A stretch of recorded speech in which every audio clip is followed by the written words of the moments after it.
Good afternoon, everyone, and welcome to Sports of the Day. I know it is Super Bowl week. However, I have two NFL football games up here at my room. I mean, it's a dorm room with me, essentially, and I don't want to touch either of them with a 10-foot pole. Look out for the next episode of Old Sports Games to see why, at least on one of them. I don't even want to touch the other one because it is that bad. I'm going to leave that ambiguous. So today I do have NBA Showtime, NBA on NBC, a game I briefly, in a period of my life, called the greatest game in history.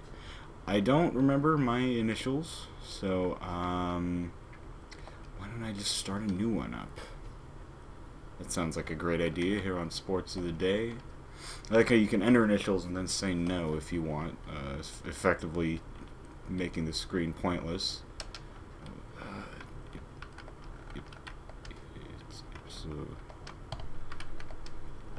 Ipswich, and all zeros, because I'm going to forget that. I'm probably going to forget Ipswich. Do I want to load from VMU? Does that mean it'll save to VMU? Player not found. So no, and then it's created. Okay, I'm still figuring out the semantics of this game from 1999? We get to talk about the NBA in 1999. Really the first time I ever really learned about basketball and the association. The Spurs would have just won the championship, so your finals teams really for this year were Indiana, Reggie Miller, Jalen Rose, Mark Jackson, Chris Mullin. Really very good team. And of course the Lakers, which was, I mean, they were nigh unstoppable in Showtime because they had Kobe, and they had also Shaquille O'Neal, both of whom were basically the best. Minnesota was also good. New York had just come off of a really good season. They had Charlie Ward, and of course Allen Houston, who people thought was going to be a lot better than he ended up being. I don't know how they organize the names on this. It's not alphabetical. I don't think it's by like skill level, because Chris Webber wouldn't be that far down. Tim Duncan wouldn't be that far down. He wouldn't be barely above Steve Kerr if that were the case. I am going to go with the team that I always played with when I originally had this game on the N64, and that is the Dallas Mavericks. We got Nash, Finley, Sabonis, who's okay, and then Sean Bradley, who was tall. So we always start out with the 1-2 punch of Steve Nash and Michael Finley. And then at some point, we just hope neither of them get injured too hard, and we put Sean Bradley in the second, and Sabonis basically won't play. What's good about this team, I don't exactly remember. I remember both Nash and Finley made a bunch of threes, and they were just immediately my team.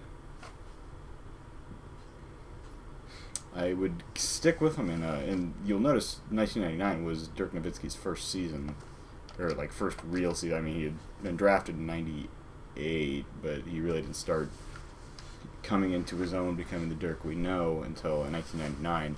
So when I got NBA Courtside 2002 for the GameCube, I picked Dallas, obviously. I mean, they were my team. And they still are my team to today. Like, this game is literally the reason why I follow the Dallas Mavericks. Not too much defense in this game. Ah, shit. I wanted him to drive inside. I can't control Finley, so I don't really know what he's going to do. If you don't know anything about NBA Showtime, it is essentially NBA Jam or Hang Time or whatever you played first. This was the first game I played, so I tend to associate the style of gameplay with Showtime rather than Jam, even though I did play a lot of Jam. I didn't play Hang Time hardly ever until, like, I didn't buy a copy of Hang Time until this year. God, who's even on the Clippers? Is that, no. I thought it was Robert Traylor, but that would be wrong, because that's a Taylor. I have no idea who Brankovic is. There, you'll hear me, the Dreamcast's that nice trigger noise. That's because I have to do that to, like, a crossover and stuff like that. That was added in hang time, I believe. Nash is so slow. Damn, okay.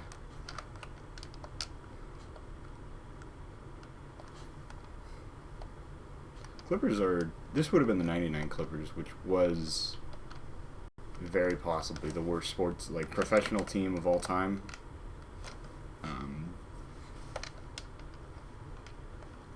Because, I mean, this team was just... It was terrible in an entirely different type of terrible. Like, most, oh, shit, that went in. Nice. Most teams, like, if they're bad, you have really bad seasons where they only win a couple of games in the season. But then, typically, if you have a terrible season, like if 2008 is your terrible season, like you're the Detroit Lions, 2009 you win 4 games, in 2010 you're a playoff team. You know, something like that. A lot of time you see that on they're on the upswing. Either that or they're on the downswing from a great previous era. I can't really think of an example off the top of my head of a team that did that, but you could say like the Utah Jazz in like 2004. That wasn't a great team. I don't really remember. Don't quote me on that. I think of like the Seattle SuperSonics in 2003 or so.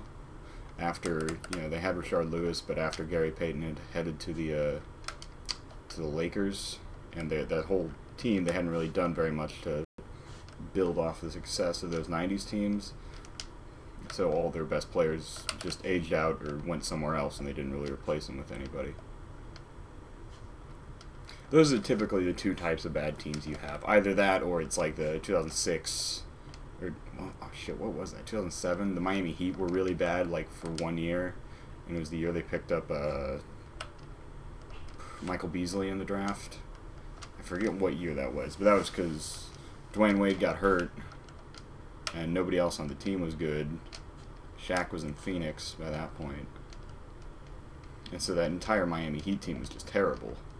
But they got a high draft pick, and with that they got Michael Beasley, who didn't really do anything, unfortunately. So a better example of that would be the 98 or 97 San Antonio Spurs. David Robinson got hurt. They picked up Tim Duncan with that, and that really set off the next like 15 years of being consistently the best team in basketball. Anyway, the Clippers were neither of that because they had a terrible 1990s. I mean, they were awful in the 90s. I can't name a single star player. Like, I think the best player I can name from that era of the Clippers was Mark Jackson, who asked to leave the Clippers to go play for like the fucking Pacers, which is crazy to think about that somebody living in Los Angeles would be like, willingly, I want to leave Los Angeles for Indiana. Especially in a glamour sport like the NBA. Well, not really a glamour sport, but I mean in a sport like the NBA, you're playing in the second largest media market. And I want to point out that I did. Nice. Buzzer beater right there. End of the half. And we're up by 3. Nice. I forgot, you don't change your lineup at the quarter. Only at the half. I can't tell you who either of those players are. But the Clippers were just bad in the 90s. And then it got into the 2000s and, shit. Well, that was some expert maneuvering there. Didn't mean to pick either of those players. I wanted to go Finley as my controlled guy and then pick up Bradley as my inside man, but that didn't happen. So we're running with 2 guards again. And boy, are we running with 2 guards. But they didn't change their players either. I think that's because there were only 3 players on the 99 Clippers available in this game.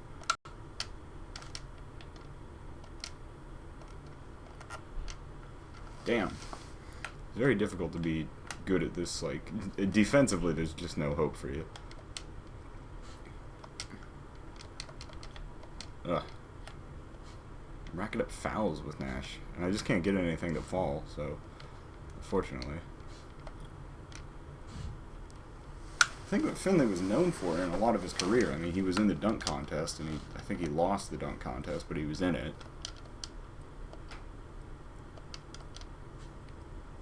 I mean, I don't remember, but he doesn't really dunk in this game. Oh, well, he just did, so don't worry about it. Forget what I just said. In terms of bad teams of all time, though, the 99 Los Angeles Clippers are easily the worst, in my opinion, because there was no like light at the end of the tunnel. Clippers fans weren't going to be like, yeah, it's all looking up at the end of the season. We're going to get a really good draft pick, because that draft was terrible. And I don't even know who they got, like Corey Maggette? Maybe not even him. I mean, they had one playoff appearance between 2000 and 2012 once that team really started picking up.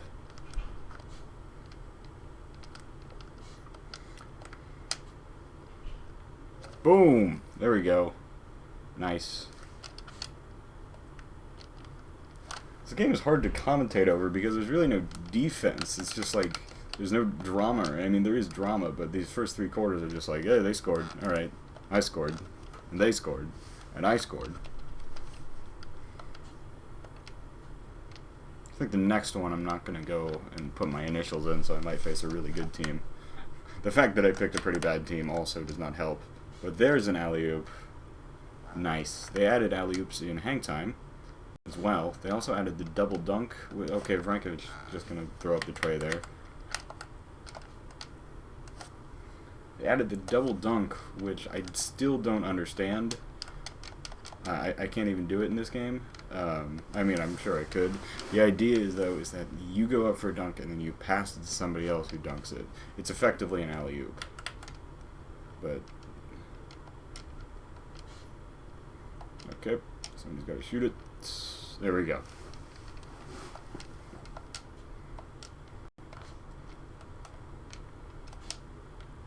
This game is coming down to the wire, not particularly for 2 reasons. First of all, these teams are relatively evenly matched. As I drain another 3 from the corner, Steve Nash. And then also, I mean, they are equally matched because they're not good. And also because this game is kind of programmed to be that way.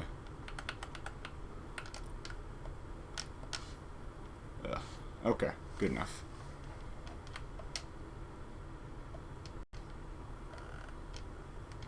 So it's 55-52, 1 minute remaining. We got ourselves a ball game, and we got ourselves an alley-oop. I never knew how to do an alley-oop until, like, wait, damn, how'd I get back down to 1? Oh, maybe those were all in the 3rd quarter. Okay. We kind of wanted to show that you can shoot free throws in this game. They added the free throw function. There's another alley-oop, 2 in a row. However, they scored in between those 2 alley-oops, so there's no chance of me getting on team fire. With that, you have to do 3 alley-oops or double dunks in a row. But I don't think I've ever done 1 double dunk in a row. Open jumper for Finley, and he'll miss it. Okay. That was a stupid mistake by me, but maybe I'll get it again. Doesn't really matter. Game over. Okay. So this ends the most entertaining and most talent-heavy game of NBA Showtime, NBA on NBC of all time. I don't feel bad about saying that. All of these teams went on to do well that season. Actually, Dallas made it to the playoffs that year, lost in the 2nd round, but they notably upset the Jazz. So there's a little bit of NBA history for you. Actually, I'm about to go into NBA trivia for you. The first organized team in baseball history was named the New York Knickerbockers. I'm going to go with false. Wrong! Wow. Amazing. I didn't even get any points on that. So thus ends Sports of the Day. This is the first episode of Sports of the Day. I'm going to do another one immediately following this because I didn't put anything up yesterday, and it's actually going to be 2 good teams? That's with the question mark.